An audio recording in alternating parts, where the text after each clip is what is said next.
Diolch yn iwyddio.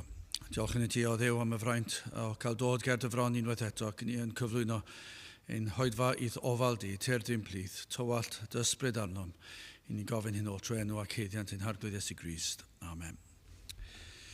Croeso i'n gwasanaeth ar ôl yr oedfa fe fydd na baned drws nesaf yn y neuadd. Bydd yn hoedfa nesaf pnawn Sul am hanner awr 3.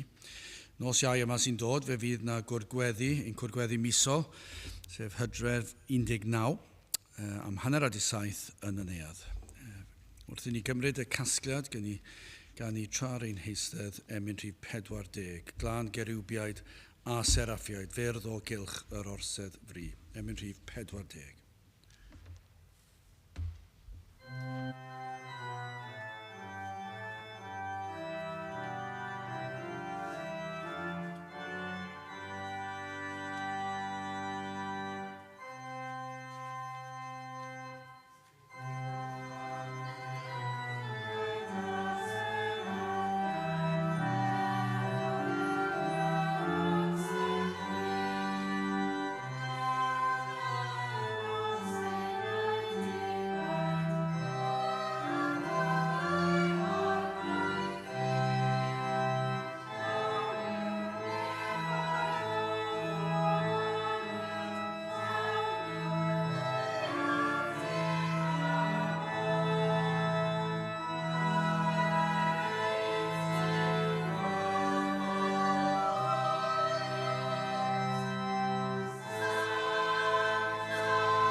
Darlleniad o epistol cyntaf Pedr, yr ail benod, 1 Pedr, yr ail benod, ac yn dechrau yn yr adnod gyntaf.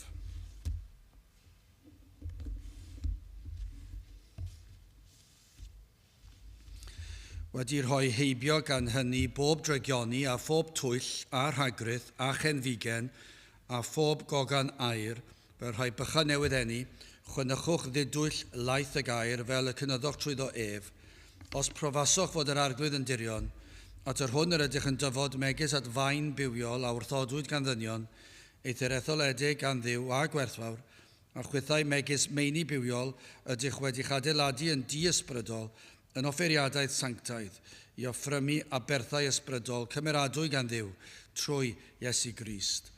Oherwydd paham y cynhwysir yn yr ysgrythyr, wele yr wyf yn gosod yn seion ben gongolfaen, etholedig a gwerthfawr, ar hwn a gred ynddo nis gwaradwyddir.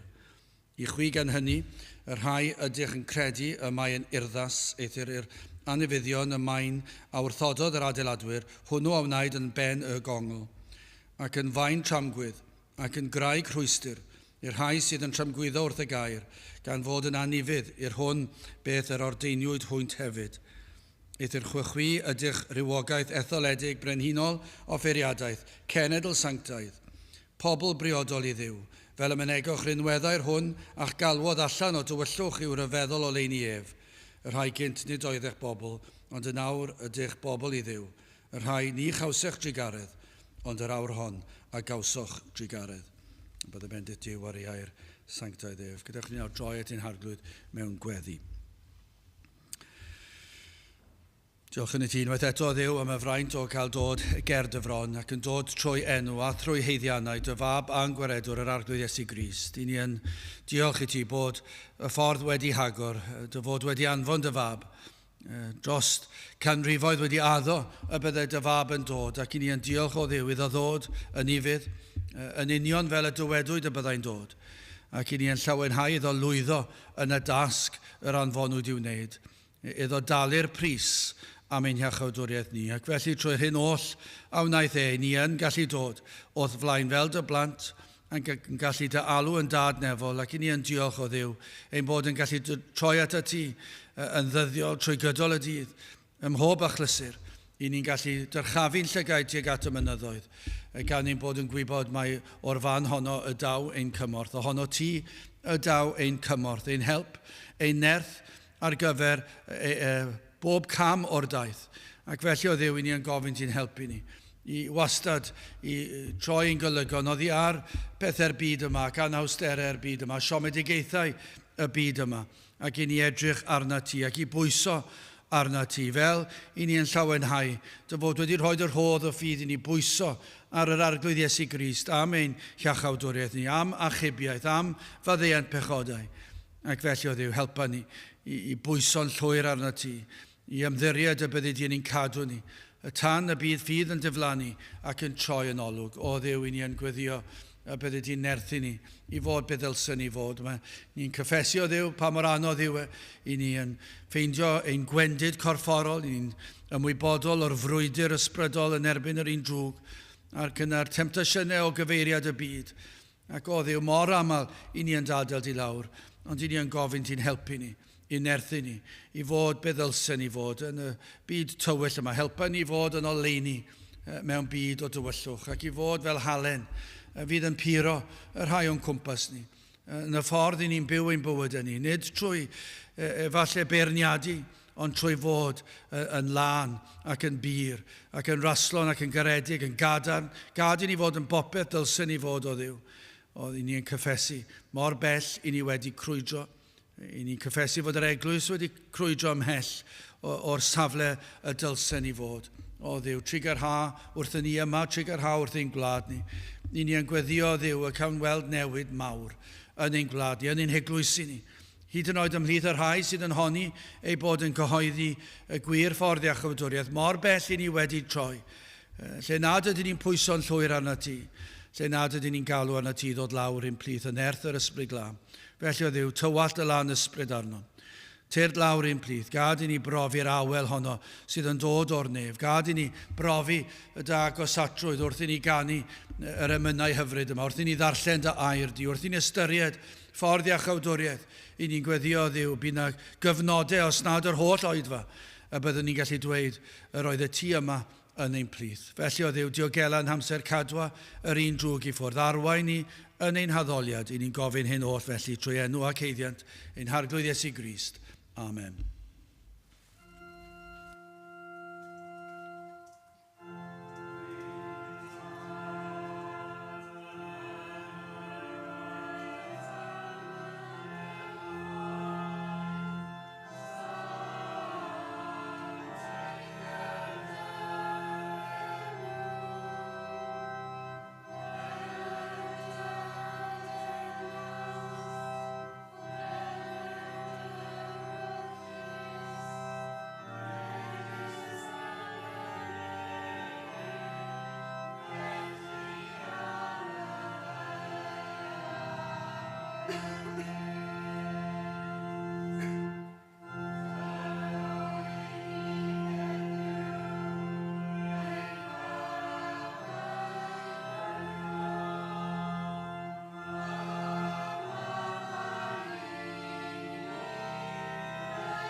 Dewch ni'n awrganu ymyrif 177, Craig yr oesoedd cuddia fi, fy mwyn yr holltwyd di. 177 gen i sefyll i'w chanu.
Mewn testyn o epistol cyntaf Pedr, yr ail benod a'r chweched adnod. 1 Pedr, penod 2 ac adnod 6.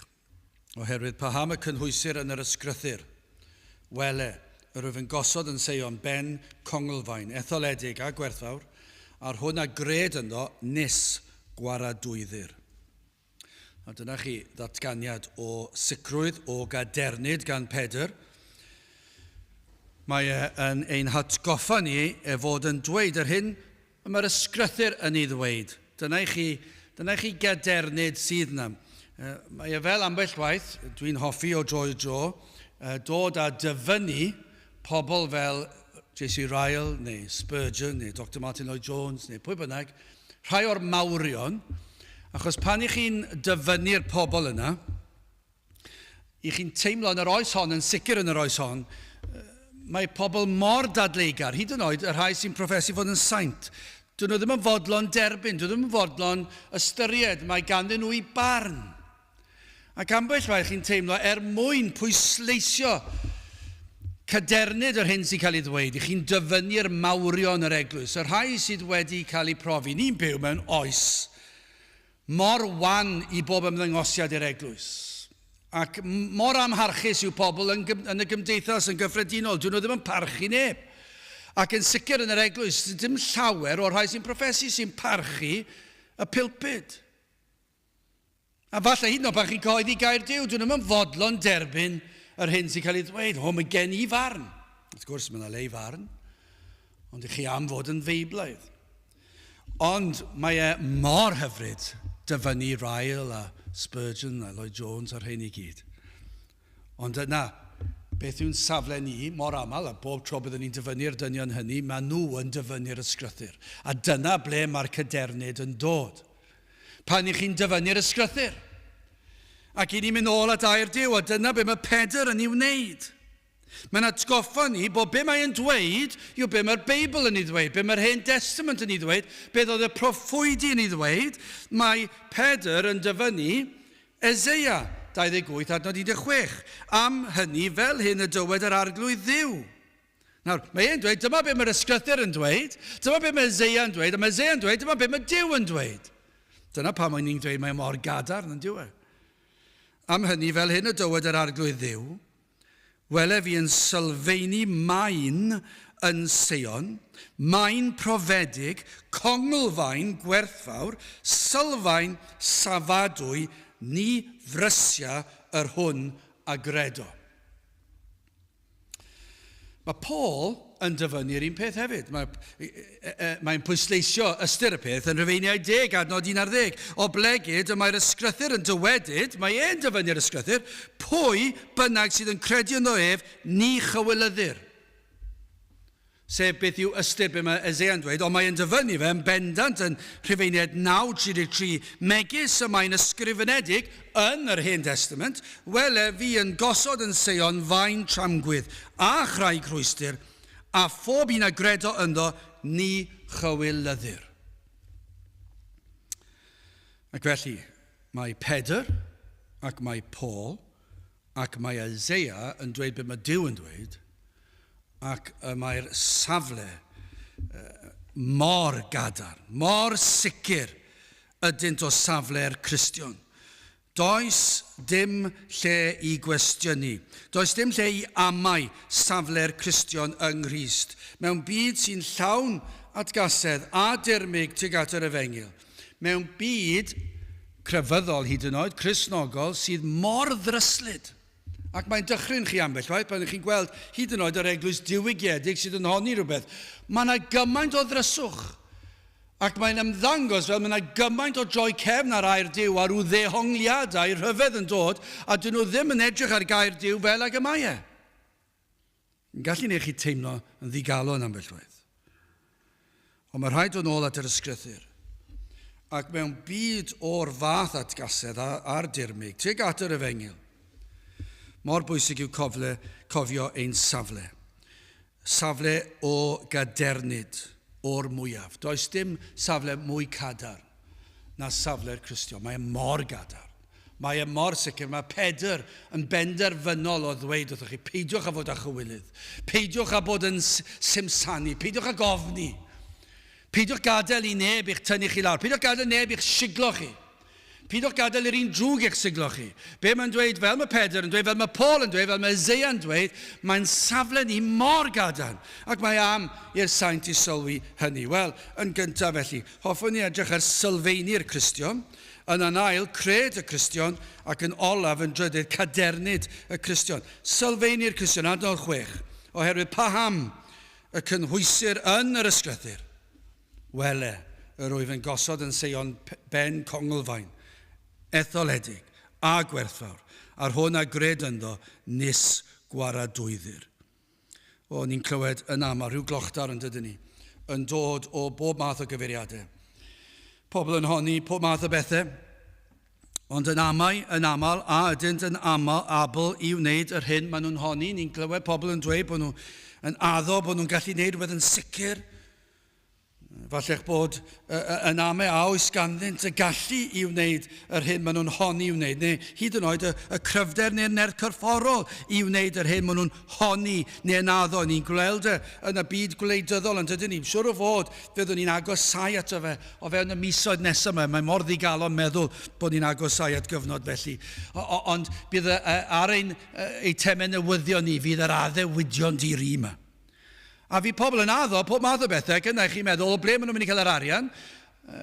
Achos chi'n meddwl, wel, os yw'r arian yna ar gael i gyflawni haddewidio nhw, pam yn y byd mawr nad ydyn nhw wedi'n defnyddio'r arian yn ystod y 2-3 mlynedd diwetha. Ac chi'n meddwl, ble mae'r addewidio yn dod? Ac ni'n mynd i orfod dod i wrando ar hyn. Fydd e reit o flaen ein trwy'n ni. Fyddwn ni'n glywed am y flwyddyn nesaf siwr o fod. Byd yn llawn clochtar, yn honni, etholwch ni, pledleisiwch dros i, ac fe addawwn ni, fe newn ni wneud hwn. Fydd yn iechyd ni, fydd yn ysgolion ni'n cael mwy o arian. Fydd yr doctoriaid a'r nyrsys yn cael mwy o arian. Ac yna, maes o law, dwi ddim yn digwydd. Dyna Iohannes, hwnna ddim yn rhywbeth gwleidyddol, mae hwnna i bob parti gwleidyddol. Fydd y cyfan yr un peth.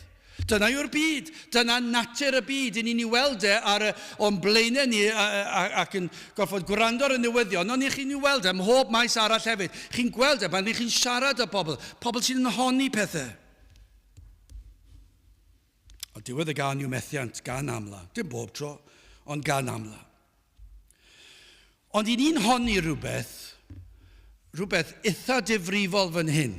Mae Eseia, mae Paul ac yma eto Pedr yn yngan geiriau sydd yn llawn hyder, sydd yn swnio'n ofnadwy i ddweud. Maen nhw mor gadar, maen nhw mor bendant, i chi am eiliad i gallu meddwl i ba parti gwleidyddol i ni'n cynrychioli yma.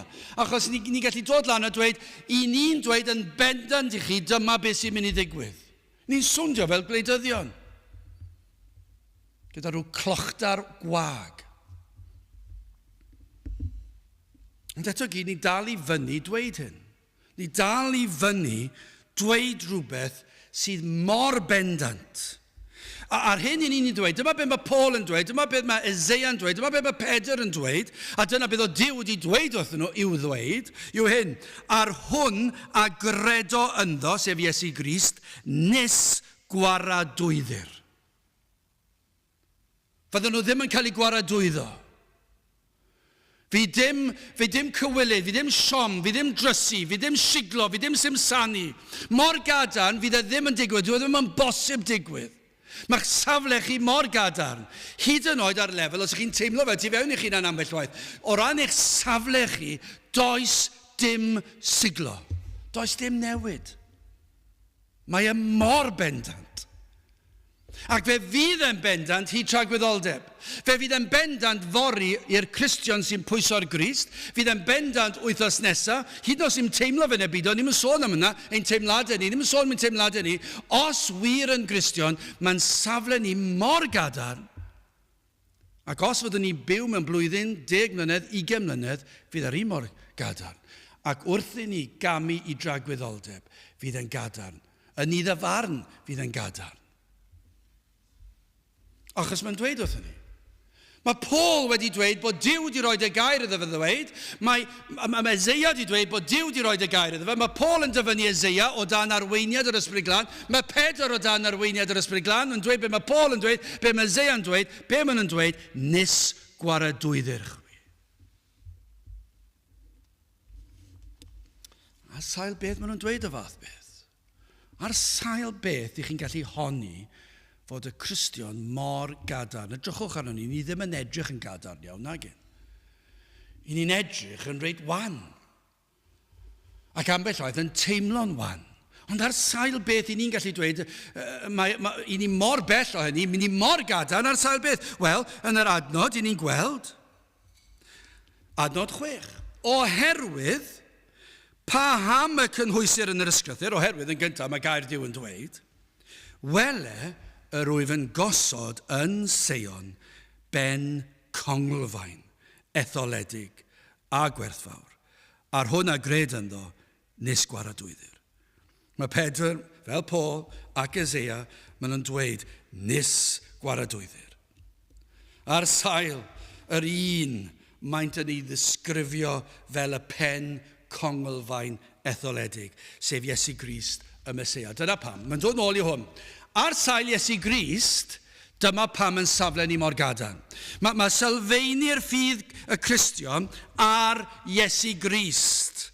adeiladur ar Iesu Grist. Dyna be mae Paul a Pedr yn dweud, dyna be mae Isaiah yn dweud. Ar y Meseia, fe fydd y Cristion y sylfeini, fydd y Cristion wedi cael ei sylfeini ar yr arglwydd Iesu Grist. Iesu Grist yn ôl fan hyn yw'r pen congolfaen, sef y garreg sydd yn holl bwysig mewn adeilad, y garreg sy'n cael ei osod lawr wrth adeiladu adeilad, yr un garreg yna sydd yn rhoi'r cadernid i weddill yr adeilad.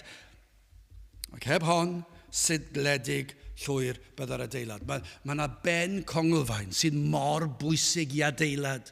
Os chi'n adeiladu tŷ, mae yna garreg sydd yn bwysig yn ôl pob sôn. Dwi ddim yn adeiladwr, dwi ddim yn bensaer. Ond be fi yn gwybod yw, mae yna garreg sydd yn bwysig, sydd yn rhoi cadernid, arweiniad, y cyfan i'r adeilad. Nawr, mor bwysig yw athrawiaeth Iesu Grist i'r Cristion. Sylwch hwn, nid athrawiaeth yw sylfeini hyder y Cristion. Nid athrawiaeth diwygiedig, uniongred, nid athrawiaeth gywir yw sylfeini hyder y Cristion. Dwi'n credu bron iawn yn yr oes i ni'n byw ynddi, mae yna beryg o fewn yr eglwys Efengylledd fod hyder proffeswyr Cristnogol ar athrawiaeth Cristnogol.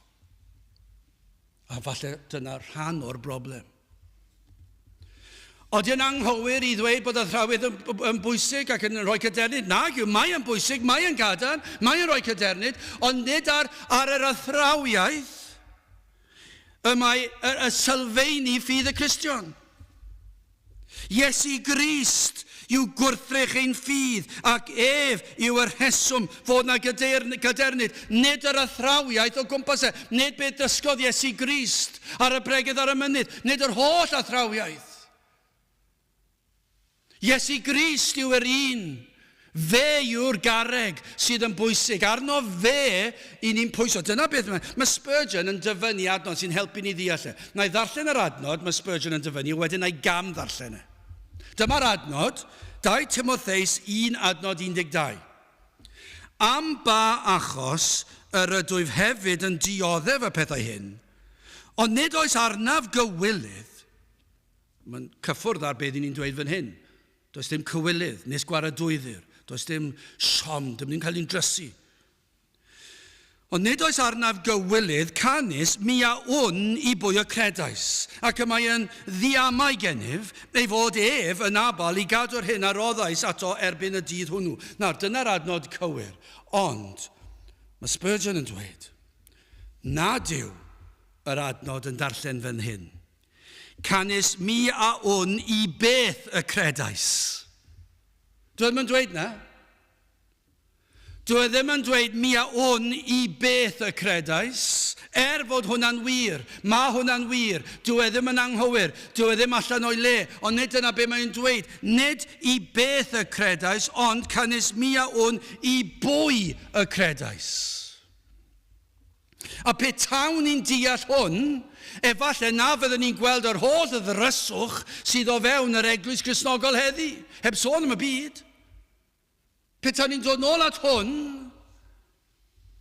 mae ffydd y Cristion yn rodd o Dduw, ond mae yn ffydd achubol sydd yn pwyso ar berson, ar yr arglwydd Iesu Grist.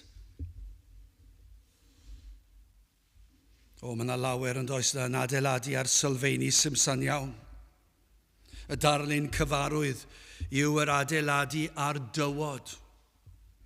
Ac fe fydd y mwyafrif ohonom yn gwybod nad doeth yw adeiladu ar dywod.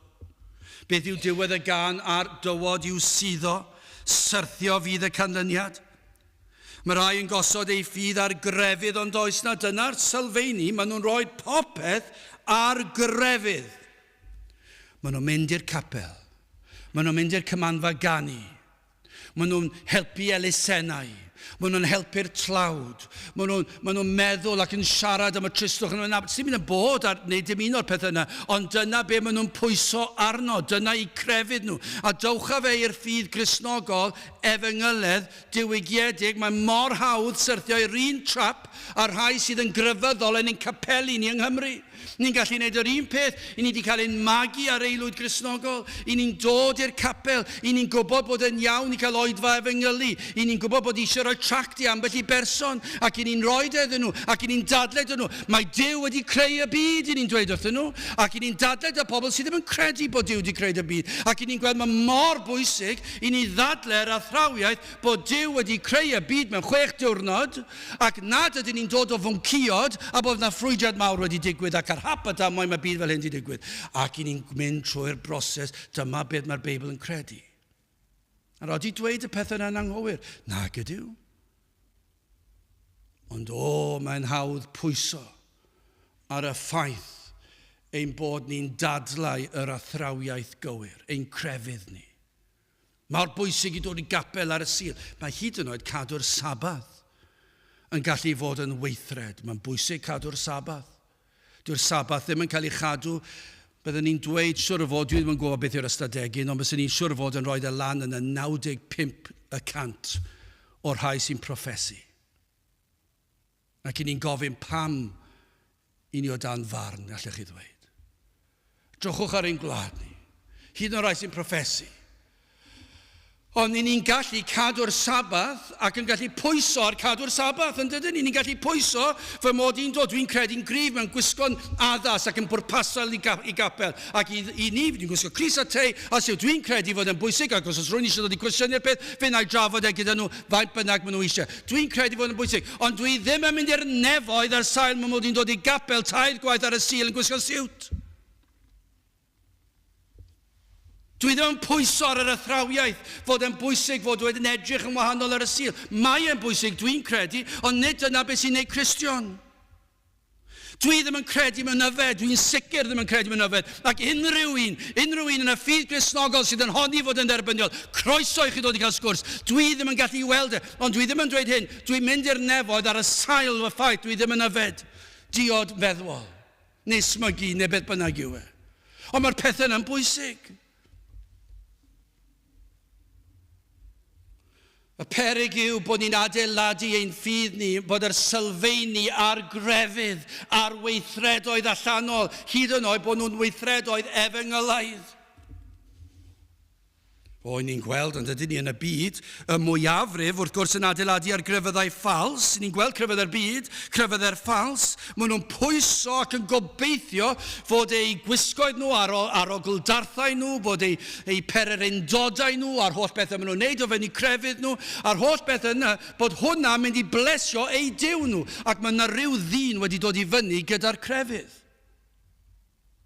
Ond ni'n gallu gweld o'r gair Duw, mae ar dywod yw hwnna. Dyw e ddim yn Sylfeini Cadarn, dyn sydd wedi creu y crefyddau yna, ac i bwyso enau tragwyddol ar grefydd, ffalt grefydd sydd wedi cael ei greu gan ddyn, sydd o fydd y canlyniad. Ni'n gweld yn dydyn ni, unwaith eto yn ein heglwysi ni. Pobl sydd yn dadlen ffyrnig dros rhyw safbwyntiau Cristnogol am lawer o bethau.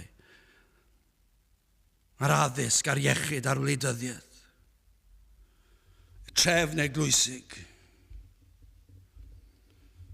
Pobl yn gadael capeli ar ryw bwynt fwyaf pitw allwch chi ddychmygu. A mae'n eich chi feddwl ar bwy neu ar beth maen nhw'n pwyso. Ar y ffaith bod ni ddim yn canu mewn rhyw drefn arbennig, neu bod dim heniriaid neu diaconiad ni, neu beth bynnag yw'r drefn. Dyma chi brydferthwch, dyma safle Gadarn. Sylfeini ffydd Pedr yw y person, yr arglwydd Iesu Grist. Yr un a osodir yno gan Dduw, a pan mae'r ffydd yn pwyso ar Grist, a mae'n waith o Dduw, dyna wahaniaeth mae'r crefydd, yr pethau allanol i weld. Mae gras, mae yna gadernid, mae yna hyfrytwch, mae yna brydferthwch, mae yna eglurder, mae popeth yn dod i'w le. Ond pan nad yw ar Grist, i chi'n gweld y pwyso ar y pethau allanol, ac y dadlau ar y pethau allanol.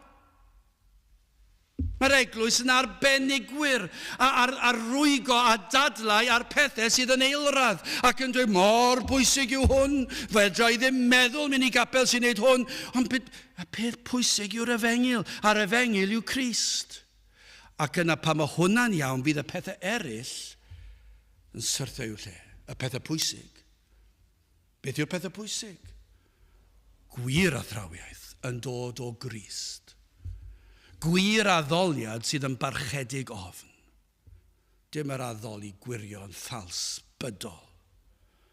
Ond mae yna rhyw barchedig ofn yn yr addoliad. Ac yna chi'n gweld canlyniad hwn mewn bywyd, yr ymwahanu o'r byd. Nid ymwahanu o'r byd fel rhyw lleian, neu un o'r mynych sydd yn mynd i fyw ar ben mynydd a byth yn gweld neb ac yn cadw o'r byd. Na, ymwahanu o'r byd yng nghanol y byd. Cofio clywed y darlun ardderchog yma pan ni'n yn coleg. Yn disgrifio'r eglwys, ond chi'n gallu defnyddio fe i ddisgrifio y Cristion. Ond yr eglwys oedd e fel yr llong danfor, y submarine. Beth yw pwrpas llong danfor? Pwrpas llong danfor yw mynd i ganol perfeddion y môr. Mae'r môr o amgylch y llong danfor. Yw chi benne oddi tano i'r ochr ar ochr arall. Mae'r môr milltiroedd o fôr o'i gwmpas e. Ond dyma'r broblem. Pan mae'r môr yn mynd mewn i'r llong danfor, mae pawb yn suddoc yn boddi. Ac mae'r eglwys fod yn y byd, mae'r Cristion fod yn y byd, ond nid yn cyfaddawdi ac yn pechu, ond mae yn y byd wedi amgylchynu yn y byd, nid fel mynach neu lleian, mae yn y byd, ond yr eiliad mae'r byd yn mynd mewn i'r Cristion, mae yna broblem. Ond fe gewch chi hwn yn iawn pan i chi wedi gosod eich sylfeini ar Grist. Ac mae e mor bendant achos mae Pedr yn dweud mae e'n pwyso ar y sylfeini yma Iesu Grist, nid ar yr athrawiaeth nawr, ond ar Grist, ar y sail y gosodir Iesu Grist yno gan Dduw. Dyna pam mae'n dweud. Dyma pam dwi mor bendant. Mae Duw wedi gosod Iesu Grist i'r safle yma. I fod yn waredwr, i ddelio a'n pechod. Dyna pam mae Pedr mor gyffroes a Paul ac Eseia, a'r holl broffwydi, yr holl apostolion, yr eglwys diwygiedig dros y canrifoedd. Dyma pam mae'r cyffro mor gyffroes, achos maen nhw'n dweud mae Duw y Tad wedi gosod Duw y Mab i fod yn waredwr i ni, i ddelio gyda'r broblem. Beth yw'r broblem? Fy mhechod. Fe ddath ei gael gwared ar yr hyn sydd yn ein condemnio ni.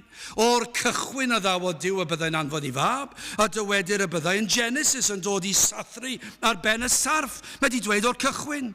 Proffwydwyd amdano, gan yr holl proffwydi yn yr Hen Testament. Dywedwyd y byddai'n dod i bwrpas, i achub pechaduriaid. Roedd y proffwydi yn siarad am berson. Mab Duw, y Meseia. Roedden nhw'n pwyntio at y Sylfeini Cadarn, y pen conglfaen. Am gadernid sydd o wybodaeth o ddod, a gwneud yr hyn oll y dywedwyd y byddai yn ei wneud. Mae hwnna rhyw gadernid arall yn diwe. Mae hwnna rhyw fath o rheswm arall ar ben y ffaith bod Duw di anfon, bod y proffwydi di sôn amdano fe. Ond beth sydd yn rhoi cadernid arall i ni, fe nath Iesu Grist yr union beth ddwedwyd y proffwydi cannoedd o flynyddoedd yn gynt y byddai yn ei wneud. Mae hwnna mor... Mae'n rhoi gymaint o hwb i chi, yn dydi? Mae'n rhoi gymaint o sicrwydd i ni. Ac oedd Pedr a Paul o'n nhw mor gyffroes achos oedd Eseia wedi dweud bydde hyn yn digwydd.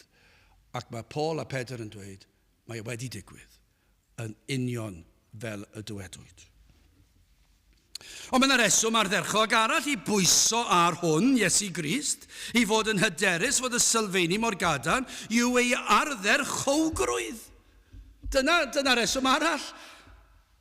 Darllenwch yr efengylau am ei fywyd, o'r cychwyn, drwy ei weinidogaeth, ei ymatebion i bobl, ei ddoethineb, ei gariad, ei gadernid, ei farwolaeth, ei fywyd perffaith yn cadw'r gyfraith yn llwyr yn ein lle ni. Meddyliwch wedyn am ei ardderchwgrwydd yn ei ddioddefiadau fe. Am ardderchog yw y person hwn, a ddaeth i'n cynrychioli ni, y dioddef yng ngardd Gethsemane. Fe chwysodd chwys fel defnynnau gwaed ein mwyn ni. Dyna gymaint roedd e'n fodlon dod i ddelio gyda'n problem ni, ein pechod ni. Y boen a ddioddefodd wrth iddo gael ei hoelio ar ei groes, yr boen corfforol yn sicr, ond yn fwy na hynny, pan trodd ei dad ei gefn yno, pan gosbodd y tad y mab am ein pechodau ni, am arfer chwgrwydd. Dwi'n ofyn, a fedrwch chi feddwl am un gwell? Chi gallu meddwl am unrhyw grefydd sydd yn rhoi y fath sicrwydd i chi? Ydych chi'n gallu meddwl am unrhyw berson? Os dowch chi lan ag athrawiaethau, gai ofyn i chi pwy sydd wedi dod lan gyda'r athrawiaethau? Pwy sydd wedi dychmygu nhw? Pam wnaethon nhw'r ddweud? Pam wnaethon nhw sgrifennu yr athrawiaethau? Rhyw ddyn rhywle wedi penderfynu creu rhyw grefydd. Ond i ni'n sôn fan hyn am yr un anfonwyd y tad ac iddo ddod a gyflawni fywyd anhygol, ei farwolaeth anhygol, ei ddioddefiadau drosto ni. Chi'n gallu meddwl am unrhyw un gwell ar bwy fyddech chi am fentro ac am bwyso tynged trygwyddol eich enaid. Ta ni'n dychmygu eiliad nawr. Yn bod ni'n dod ac yn gwybod bod yr enaid ar fi'n camu o fyd amser i dragwyddoldeb, bod yr anadl olaf ar fi'n dod. Pwy gwell fydde i bwyso,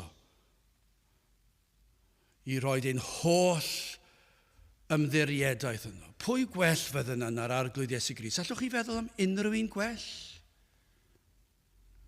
Un a gyflawnodd yr hyn oll yr anfonwyd i wneud. Ioan 17:4, mi ath ogoneddais di ar y ddaear, mi a gwblheuais y gwaith a roddais i mi i'w wneithio. Dwi wedi wneud ei gyd. Dwi wedi byw y bywyd perffaith yn lle fy mhobol. Dwi wedi marw ar y groes yn lle fy mhobol. Dwi wedi atgyfodi o'r bedd yn fuddugoliaethus mwyn fy mhobol. Dwi wedi cwblhau'r dasg. Y dasg y proffwydwyd y byddai yn ei wneud. Am Sylfeini Cadarn ydy Iesu Grist. Nid yw yn farw, mae yn fyw, atgyfododd o'r bedd ac yn eiriol trosom yn y nef. Does dim bedd a chorff yno. Fe atgyfododd o'r bedd, fe profwyd y pwynt, fe welwyd gan niferoedd. Fe addawyd y byddai wneud hynny, fe proffwydwyd y byddai wneud hynny. Oes na unrhyw beth fwy cadarn na hyn? Wel, gadewch chi ni symud ymlaen. Yn ail felly, cred y Cristion. Yn dilyn y darlun i ni wedi cael fan hyn o'r pen congl fain, y garreg yna sydd mor bwysig mewn adeilad. Allwch chi ddychmygu, dwi'n yn gwybod beth maen nhw'n edrych fel, ond byddwn ni'n dychmygu bod yn eitha solid, ac bod e'n ffitio mewn i gornel, neu beth bynnag, bod e'n gadarn, bod e'n drwm. Chi ddim yn gallu cael rhyw morthwl bach a cnocen fe bod yn cwmpo'n deilchion, byddwn ni'n dychmygu bod e'n eitha solid, bod e'n gadarn, ac mae yn ei le, bod e'r siap gywir, ac mae'n cael ei osod yn y sylfeini'n iawn, yn y lle iawn, yn y ffordd iawn. Wel, dyna'r darlun. Ac mae'r garreg yna'n cael ei osod mewn lle pwrpasol, lle gellir gosod carreg arall ar ei phen. A mae'r garreg arall yn dod ac yn pwyso yn llwyr, yn gyffyrddus. Mae e wedi ei gysylltu i'r pen congl fain. Gellu dychmygu beth? Dwi ddim bod yna'n siglo nag yw. So ni'n dychmygu os oes rhywun yn adeiladu fe, mae'r garreg holl bwysig y pen congl fain, ac yna mae'r garreg nesaf yn dod a cael ei osod arno. Dwi ddim yn mynd, byddwch yn ofalus, mae'n mynd i syrthio, a mae'n rhaid i roed yr un nesaf fel Jigsaw Simpson, na dwi ddim felly, chi'n ei roed ac mae'n mynd i'w le. Dwi ddim yn symud, mae'r un nesaf yn gadarn yn ei le. Mae'n pwyso yn llwyr. Dyna'r darlun. Dyna awna yr enaid wrth dderbyn yr rhodd o ffydd gan Dduw. Pa mae Duw ar waith yn yr enaid ac yn agor llygaid yr enaid? ac yn dangos i'r enaid I bechod a'i gyflwr, ac yn dangos Iesu Grist, ac falle trwy'r pregethu neu beth bynnag, maen nhw'n clywed, dewch at Grist, dewch ymddiriedwch yno, pwyswch arno. Pan mae hynny'n digwydd, ac mae Duw trwy'r ysbryd glân yn rhoi rhodd o ffydd I chi, I gredu. Be sy'n digwydd mewn gwirionedd yw hyn? O mae'r enaid yn pwyso yn llwyr ar Iesu Grist. Fel y garreg yn pwyso ar y pen congolfaen. Mae'n mynd i'w le, a does dim symud. Mae yna am byth. Ac felly'r enaid. Mae'r enaid yn clywed yr hyn oll a wna Iesu Grist yn ei le. Falle bydd yna rwy'n mynd oed, falle rwy'n yn gwrando ar y we, ac yn teimlo euogrwydd fel mynyddoedd byd, yn gweld gwacter y byd, yn ofni'r bedd ac yn ofni tragwyddoldeb, ac yn ddim yn gwybod pa le I droi, ac yna mae'n clywed am Iesu Grist, ac mae'n clywed am gadernydd, mae Duw y Tad wedi anfon ac mae'r prawf mor ddiamheuol, mae mor sicr, mae wedi dod. Dwi wedi darllen ei fywyd, dwi wedi darllen ei farwolaeth, dwi wedi darllen am yr hyn oll a wnaeth Ac I Iesu Grist lwyddo I fodloni gofynion y Tad. Ac iddo gael ei gosbi yn fy lle fi. O trwy ras, mae'r rhodd o ffydd yn cael ei rhoi i'r enaid, ac mae e'n pwyso ar hwn. Mae e'n pwyso ar Grist. Dyw'r enaid ddim yn pwyso mwyach ar ei ymdrechion ei hun, dyna'r gwahaniaeth. O'r blaen roedden nhw'n trial gwella'n, trial newid, trial stopio neud rhai pethau, trial bod yn gryfyddol, trial plesio mam a dad, trial plesio'r gweinidog, trial dod mor aml o'ch chi'n gallu i'r cwrdde, trial dod i'r cwrdd gweddi, trial dod i'r cwrdd pobl ifanc, be bynnag yw be bynnag yw'r amgylchiadau ni'n dod ar eu traws nhw, ac ni'n gwneud y cyfan, ni'n pwyso ar ein ymdrechion ein hun, ond does dim heddwch. Ac yna mae'n dod I weld fod y sylfeini hynny yn dywodlyd. Ac mae'n gweld mae syrthio fi diwedd y gan, does dim cadernid, does dim sicrwydd yna. Mae'n gweld nawr trwy ras, mae ffôl yw pwyso ar ei grefydd, ar ei ymdrechion, ar ei weithredoedd ei hun. Nad ydyn yn dod yn agos a ddelio ei bechod ei hun. Mae'n nawr yn gweld sy'n ots beth fyddai'n neud. Pa mor dda fyddai'n ymddangos I bawb arall. Dwi ddim yn safle cadarn iawn. Dwi'n pwyso ar fy hun. A dwi ddim yn delio fy mhechod. Fel mae'r mynydd yn dweud, na I ddarllen yr ail bennill yw'r un arbennig, ond na I ddarllen y bennill gyntaf, ond dyma math o iaith fyddwch chi'n dychmygu.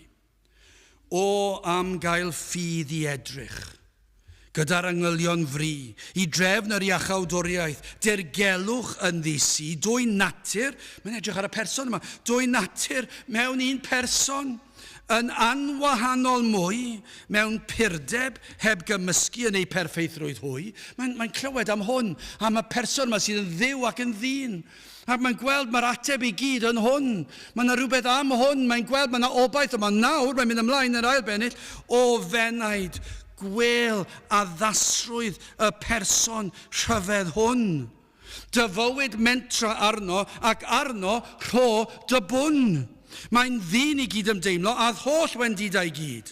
Mae'n dduw I gario'r orsedd ar ddiafol cnawd a byd. O, dyma pwy dwi eisiau. Dyma pwy dwi eisiau pwyso arno.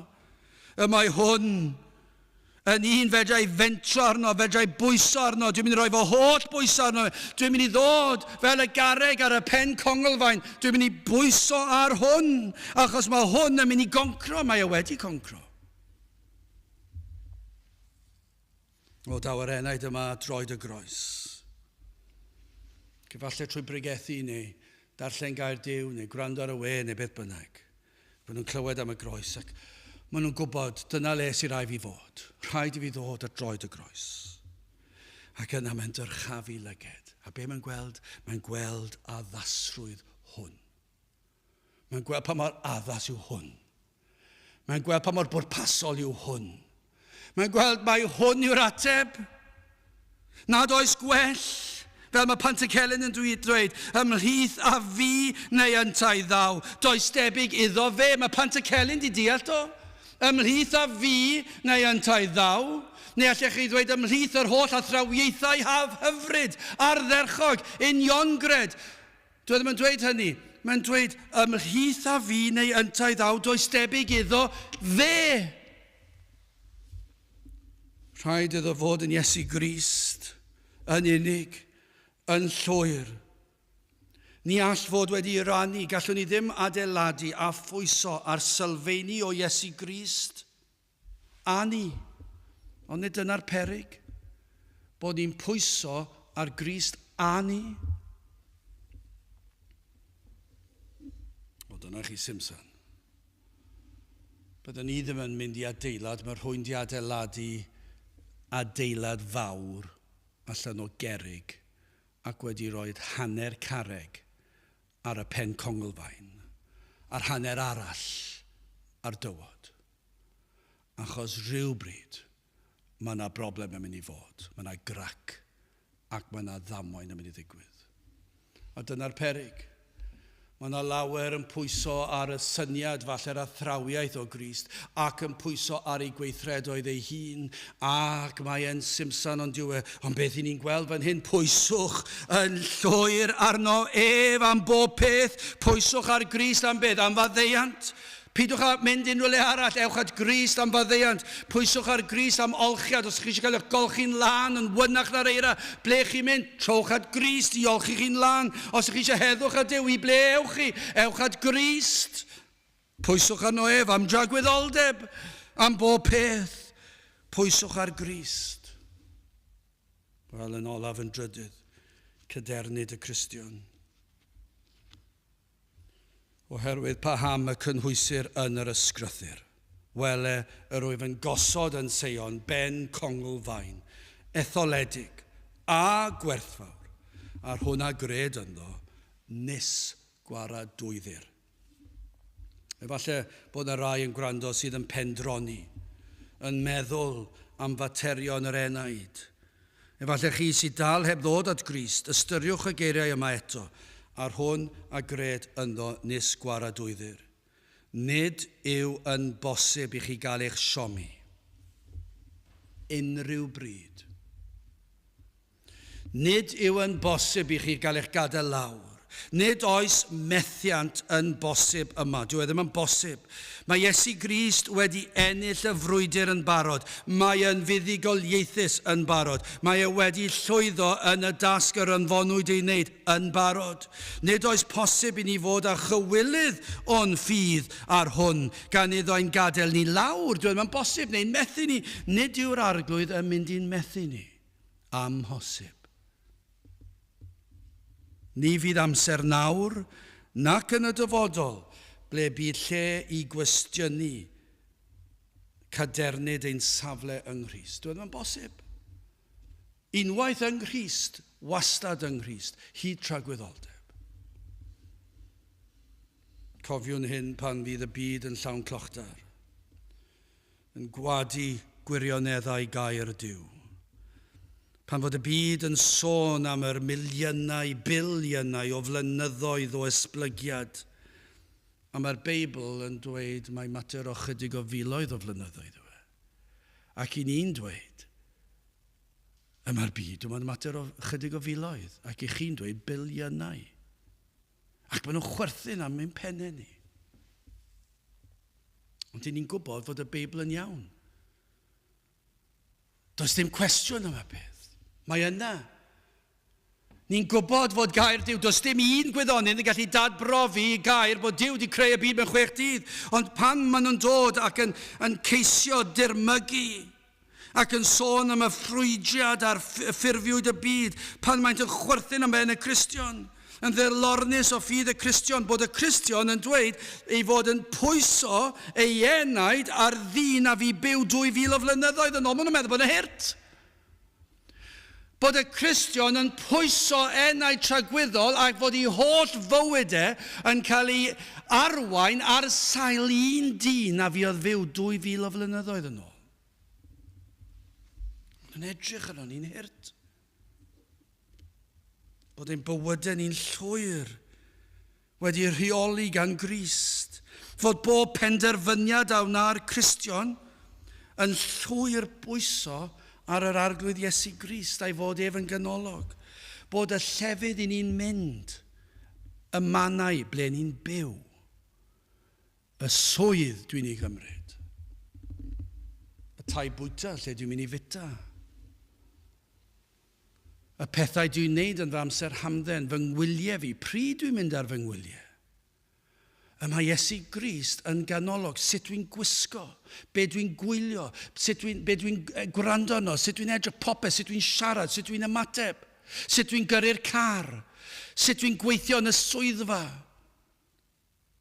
Pa mor onest ydw i, popeth, mae'r holl beth, mae'r Cristion yn mynd nôl at Iesu Grist ac yn edrych be mae Iesu Grist yn. Mae'r byd yn meddwl, dyna twp, dyna hirt, i chi'n mynd a roi'r holl bwysau chi, heb sôn am yr enau trygwyddol, a dwi'n pwyso bod hwn wedi byw bywyd perffaith ac wedi marw ar y groes yn fy lle fi, a fy mod i'n pwyso arno fe am trygwyddoldeb, ond dwi hefyd yn pwyso arno fe ar gyfer bob siom, ar gyfer bob dirmig, ar gyfer bob penderfyniad. Crist yw popeth.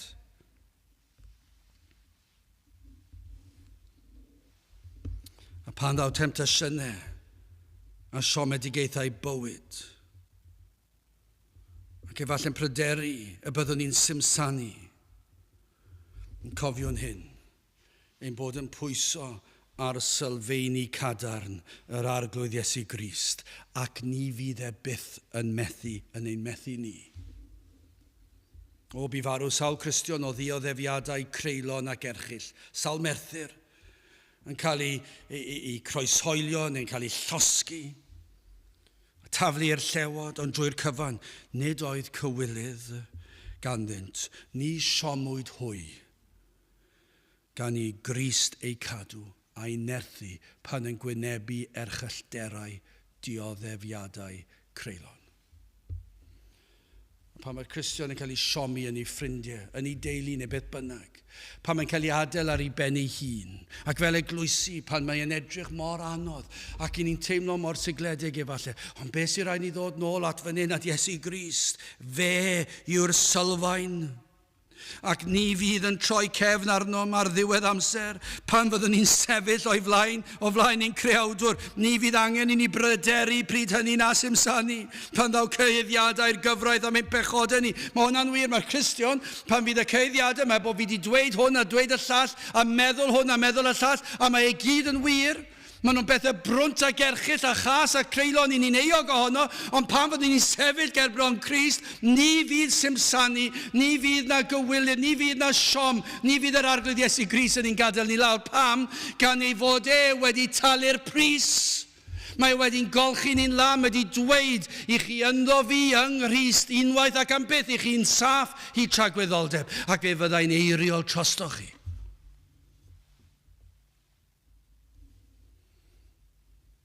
Gai ofyn i chi ar bwy, neu at bwy y trowch chi, mewn bywyd sydd mor fregus, sydd mor fyr wrth wynebu tragwyddoldeb.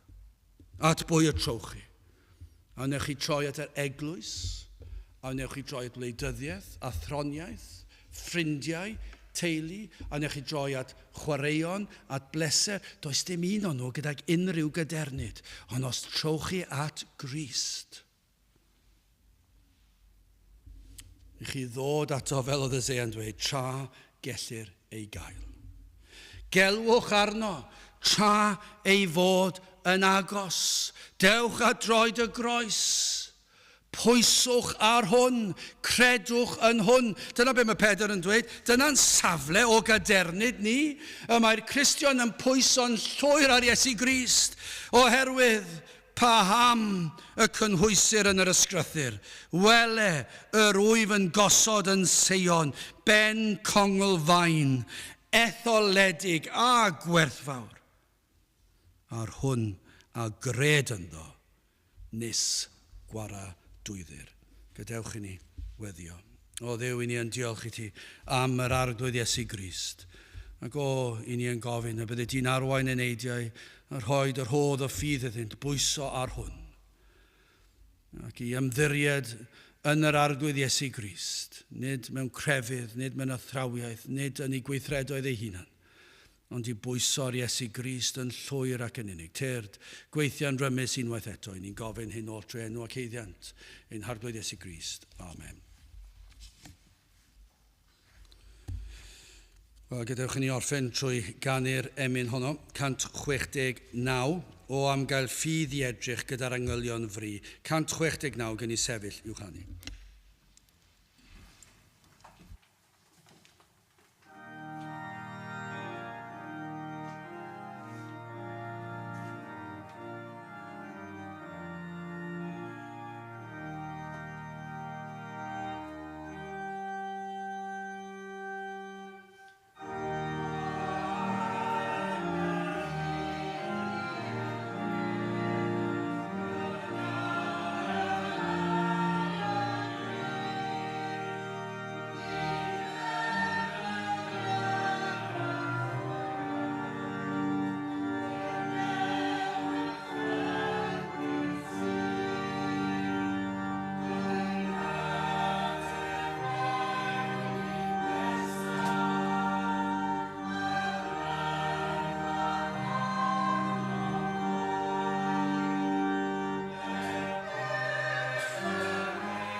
A nawr bydde di ras ein harglwydd Iesu Grist a chariad Duw a chymdeithas yr ysbryd glân fod gyda chwi oll hyd byth.